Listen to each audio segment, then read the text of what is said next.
Bukan itu. Karena hal yang pribadi dengan Tuhan itu yang penting. Nah, kita mau dikatakan Tuhan kepada kita, maka aku akan mendengar dari surga, yaitu doa kita, dan mengampuni dosa mereka dan memulihkan kehidupan kita. Luar biasa itu kalau itu terjadi dalam hidup kita. Tapi apa yang harus kita lakukan? Kita belajar dari Tawarik ini. Dia berkata begini, umatku atau orang, pribadi orang atau kita yang atasnya namaku disebut. Pertama itu, namaku atasnya disebut.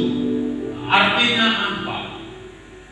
Kalau kita masuk dalam perjanjian baru, makanya kita harus tahu dulu posisi kita. Dalam perjanjian baru kita itu adalah orang-orang yang sudah dibenarkan. Tidak ada orang datang kepada Yesus tidak dibenarkan. Setiap orang yang datang kepada Tuhan pasti anaknya. Pasti anaknya. Kalau anaknya berarti dia melakukan karya, yaitu pembenaran atas anaknya. Itu dulu kita simpan dalam hati kita, bahwa aku sudah dibenarkan. Jadi kalau saya berbuat dosa, bukan takut dihukum, tapi rasa takut saya bukan hukuman, tapi rasa takut saya kepada Tuhan. Dia yang sudah membenarkan saya, masa saya melakukan dosa?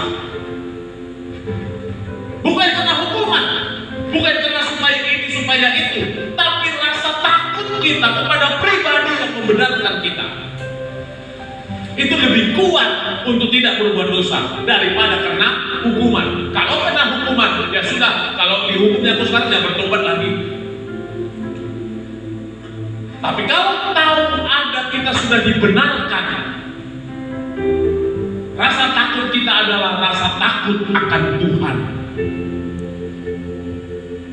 Jangan lagi hidup di dalam sebuah yang namanya kesalahan pelanggaran. Kan sudah dibenarkan. Oke, dibenarkan berkata gini, oke, kau salah. Sekarang aku tutup mataku, aku katakan kau sudah benar. Ya sudah, kalau sudah dibenarkan di pandangan Tuhan, kita sudah dibenarkan enggak? Hiduplah seturut Dia. Satu-satunya masuk ke dalam kasih karunia Tuhan adalah kerendahan hati. Jalan satu-satunya untuk melihat mujizat dan kuasa Tuhan adalah kerendahan hati. Kerendahan hati itu apa? Tahu kita bahwa kita ini mau diproses Tuhan. Pertama dibenarkan. Yang kedua baru masuk dalam pembentukan prosesnya. Mana mungkin dibenarkan tapi tidak dibentuk, dibenarkan tetapi tidak diubah sesuai dengan kehendaknya. Saat ini yang kita hidupi ini, ketika kita belum mati, kita ini sekarang ini pengubahan, restorasi, pembaharuan. Kita ini sekarang masa masuk pembentukan.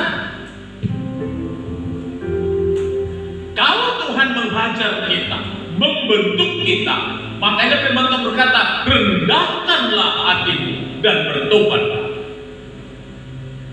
Seolah-olah Tuhan dia sama seperti kita, dan bahkan merendahkan dirinya lebih rendah dari kita. Dia mencuci kaki murid-muridnya, dia dihina dan ditolak. Keluarganya sendiri pun menolak, adik-adiknya Yakobus pun menolak dia.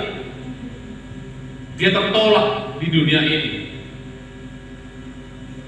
Dan sampai matinya pun dia terhina dengan kehinaan yang luar biasa.